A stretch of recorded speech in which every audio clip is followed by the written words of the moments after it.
ਕਿਸੇ ਭੁੱਖੇ ਨੂੰ ਤੁਸੀਂ ਰੋਟੀ ਖਵਾਈ, ਚੰਗਾ ਕੰਮ ਪੁੰਨ ਦਾ ਕੰਮ ਹੈ। ਪਰ ਉਸ ਤੋਂ ਵੀ ਵੱਡਾ ਪੁੰਨ ਦਾ ਕੰਮ ਪਤਾ ਕਿਹੜਾ ਹੈ? ਤੁਸੀਂ ਉਹਨੂੰ ਰੋਟੀ ਕਮਾਉਣ ਜੋਗਾ ਬਣਾ ਦਿਓ। ਆਖੋ ਧੰਨ ਗੁਰੂ ਰਾਮਦਾਸ ਜੀ, ਧੰਨ ਗੁਰੂ ਰਾਮਦਾਸ ਜੀ।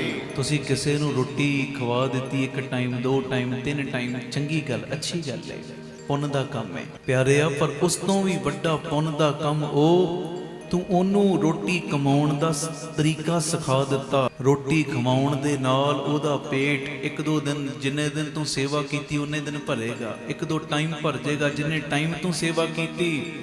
ਪਰ ਪਿਆਰਿਓ, ਜੇ ਤੁਸੀਂ ਉਹਨੂੰ ਰੋਟੀ ਕਮਾਉਣ ਦਾ ਤਰੀਕਾ ਸਿਖਾ ਦਿਓਗੇ ਨਾ, ਤੇ ਉਹ ਸਾਰੀ ਜ਼ਿੰਦਗੀ ਆਪਣਾ ਤੇ ਆਪਣੇ ਪਰਿਵਾਰ ਦਾ ਪੇਟ ਭਰ ਸਕਦਾ ਹੈ।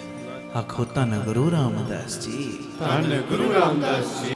ਮੇਰੀ ਇੱਕੋ ਬੇਨਤੀ ਹੈ, ਜੇ ਗੁਰੂ ਪਿਤਾ ਜੀ ਨੇ ਤੁਹਾਨੂੰ ਸਮਰੱਥਾ ਦਿੱਤੀ ਹੈ ਨਾ, ਰੋਟੀਆਂ ਦਾ ਲੰਗਰ ਲਾਓ, ਪ੍ਰਸ਼ਾਦੇ ਦਾ ਲੰਗਰ ਲਾਓ, ਰੋਟੀ ਖਵਾਓ, ਭਲਾ ਕੰਮ ਹੈ।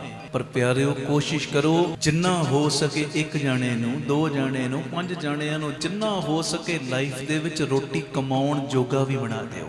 ਆਖੋ ਧੰਨ ਗੁਰੂ ਰਾਮਦਾਸ ਜੀ, ਧੰਨ ਗੁਰੂ ਰਾਮਦਾਸ ਜੀ।